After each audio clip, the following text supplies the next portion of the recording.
This is Enginuity. In this episode, Jaguar's Mille Miglia, 500 million GM cars, and highlights of the Porsche Carrera Cup season. But first...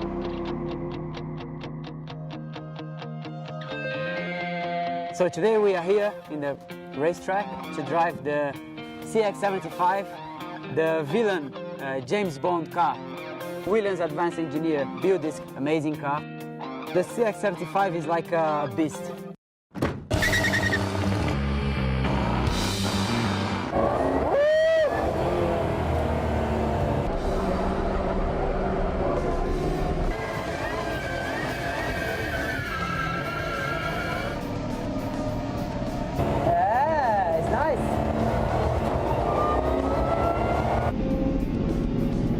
It is fast, fun, and I was even thinking that I was going to overtake James Bond in the movie.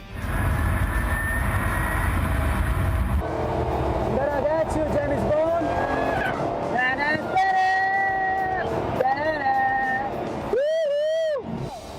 I think I will make a very good James Bond villain, so I think I will be really fast in the car, but a little bit crazy outside as well.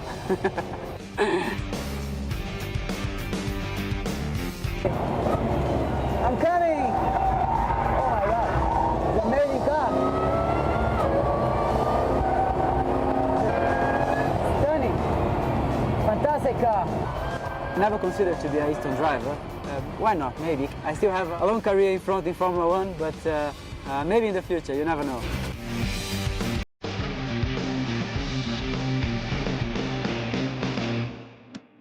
From the future to the past. I think the Mille Miglia is something which has got such an amazing heritage. It's one of those sort of races that's sort of right up there. I'm here in the car park at the hotel, ready to take off. I think we'll be in for a competitive, long, enduring race. The most important thing is to beat the guys around us here. That's quite easy. It's called the nail in the tire. No, It's quite easy.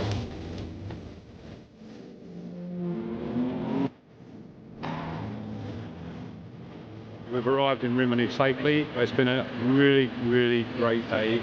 It's exceeded all of my expectations. I think we arrived a little too early on some of the checkpoints, so I don't know. I'm not sure how well we did. The problem is, if you arrive early before your allotted time, you get deducted points.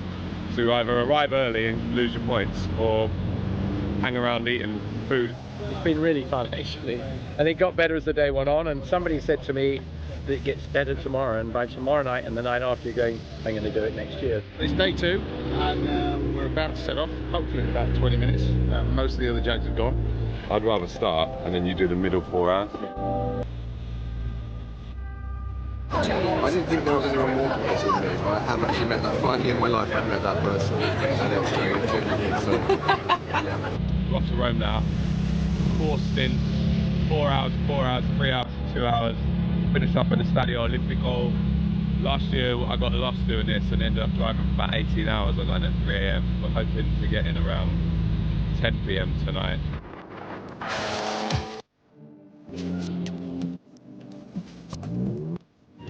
No words can describe it. 2 factory D-types just driving through the mountains is an experience that not many people get, and I feel very privileged. It was pretty amazing.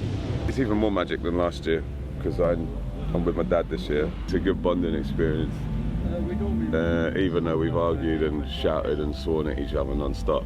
It's been one of the most amazing experiences in my life. It's been the most wonderful experience, and this stuff is really good for the soul, I can tell you. Wonderful experience. We had the fun bit driving this fantastic Jaguar D-Type, but a big thanks to everybody at Jaguar and to all of you guys, everybody who helped out to make this dream come true. Formula One comes back. After 23 long years, the engines roar again in Mexico City. Loud, fast and powerful. The Autodromo Hermanas Rodriguez, one of the most exciting tracks on the globe.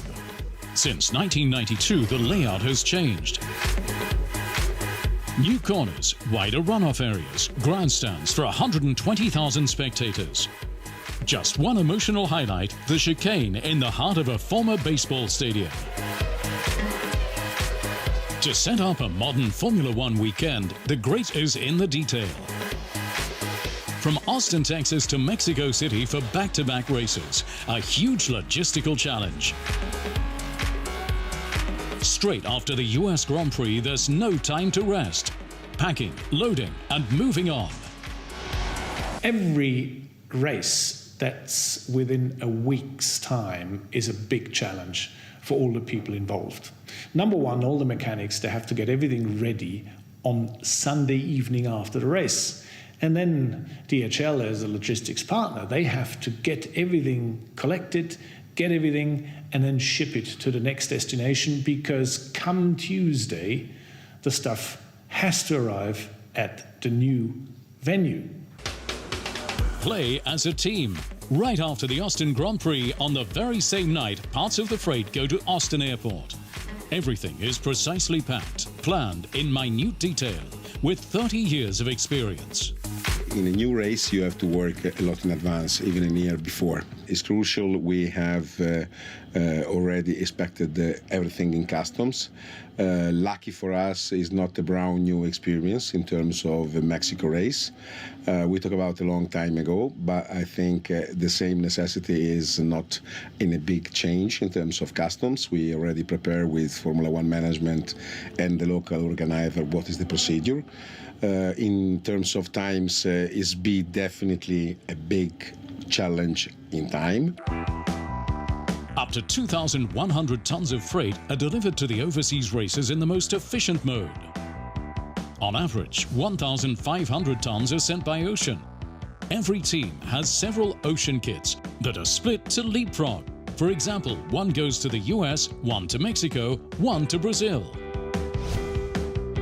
Always hand in hand with FOM cargo, an additional 600 tons are sent by air and are taken from race to race by 6 jumbo jets. Back to Austin Airport. All of the freight needs to be stored safely.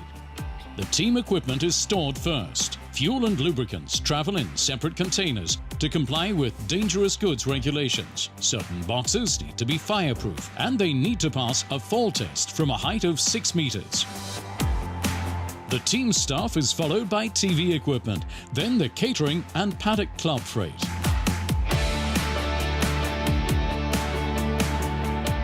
Definitely the engine, definitely the airs, definitely the technology is more sensitive, but we don't want, say, something is more sensitive or other thing, because this world is a composition of everything. If we forget, maybe, I don't want to say the source, but if we forget something, maybe we create a problem to someone, and all what is there is necessary for the show. This show does a 140,000-mile tour in one Formula One season. And when it comes to Grand Prix weekend, the support also continues. The teams want to get faster and more competitive race by race. The 24-hour service on location is always focused on making last-minute needs and demands happen. Well, Formula One is a speed business, and there is obviously lots of new pieces, lots of development parts, or maybe even spare parts that might turn out to be not quite as good as they should have been, and you have to actually redesign them, have them all ready, and then ship them in, and that's where you really need a 24-hour service. Otherwise, you couldn't improve the car, you couldn't make the car more reliable, and at the end of the day, the performance of the entire team goes down. All that counts is high performance in the rarefied air of Mexico City. With a passion for details, great things can be achieved.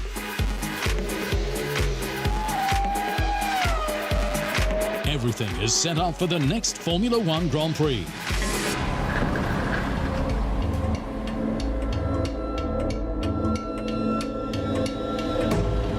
If a horse and a car were pitted against each other in a race, which would win?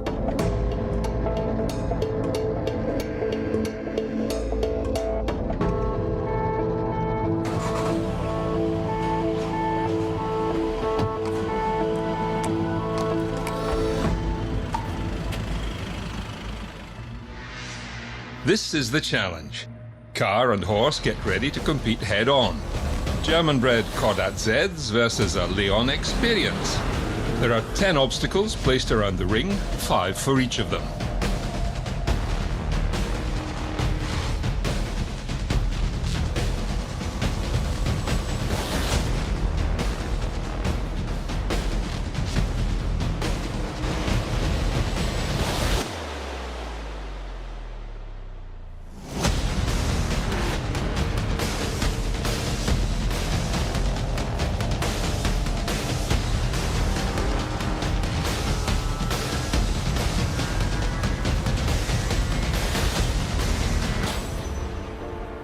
They both kick up dust, nail the landing, turn sharply, and at the end cross the finish line together, ending the competition in a draw.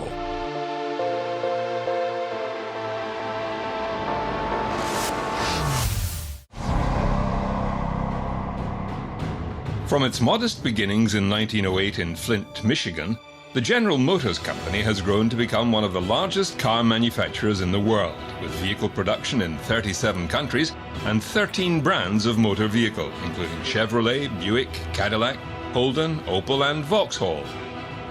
GM also has several joint ventures in operation in countries such as China, Russia, Pakistan, India, Uzbekistan, Egypt and South Africa.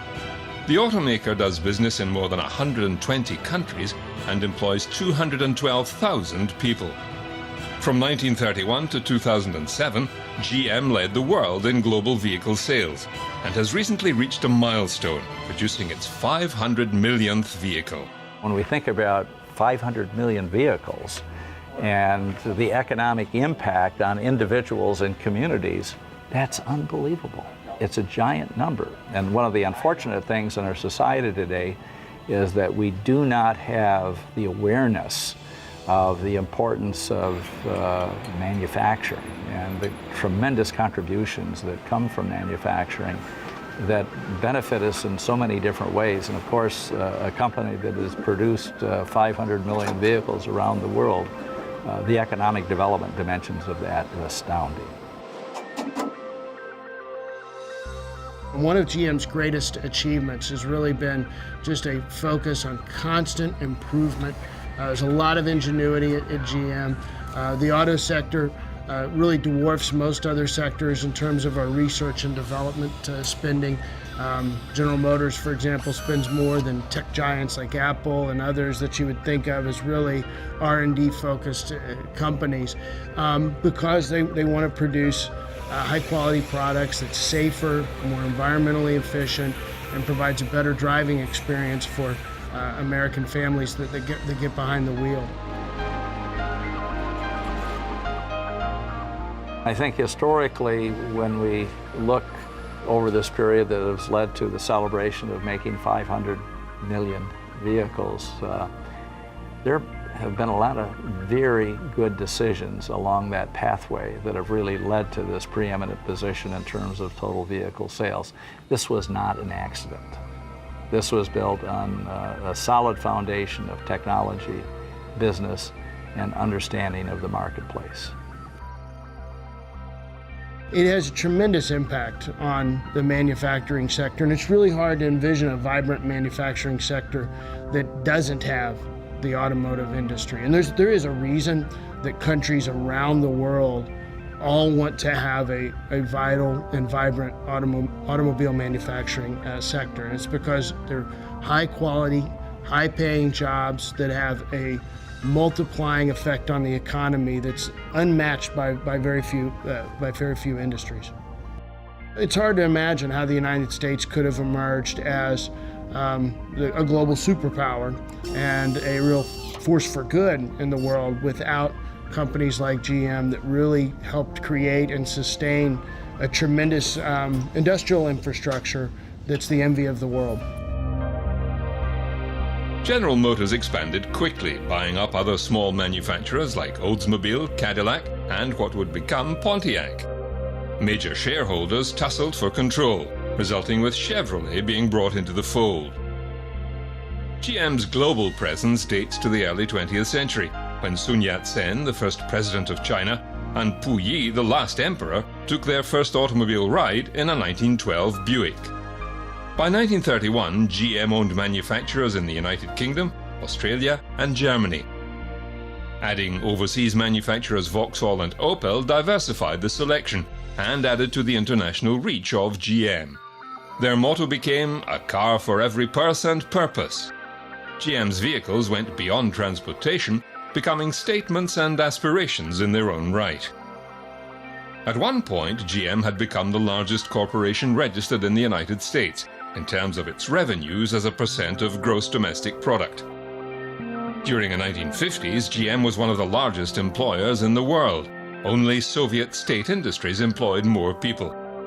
In 1955, General Motors became the first American corporation to pay taxes of over $1 billion. Best-selling models included over 13 million Chevrolet Impalas, 12 million Oldsmobile Cutlasses, 6 million Buick LeSabres, and 3.8 million Cadillac DeVille. Other notable models include the Pontiac Grand Am, Saturn S Series, and Holden Commodore.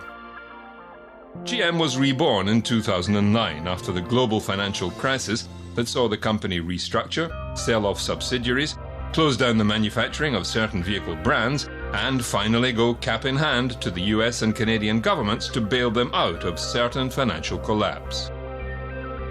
Hundreds of GM innovations have helped change the industry, including the first V8 engine, first automatic transmission, first automotive crash test dummies, and first airbags in a production vehicle. 500 million vehicles over 106 years equals billions in commerce, payroll, investments and infrastructure in communities all over the world.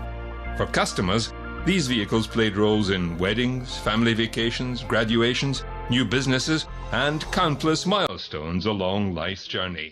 ผมเลือกที่จะเป็น Captiva เพราะว่าตัว Captiva เองเนี่ยมันเป็นรถครอบครัวนะครับแล้วก็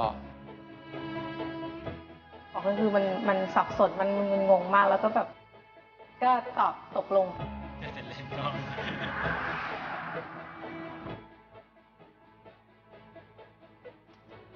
For me, that was a unique milestone to have a truck for 38 years and I'm still driving.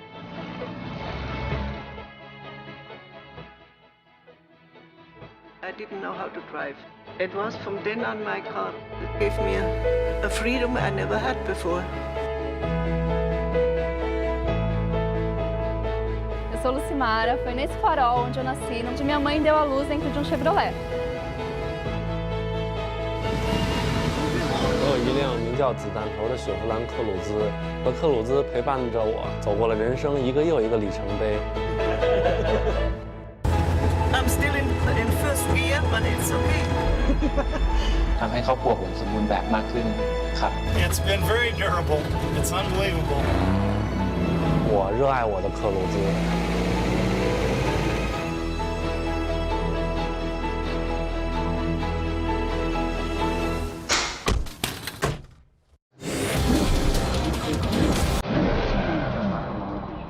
We leave you now with a look at the highlights of this season's Porsche Carrera Cup.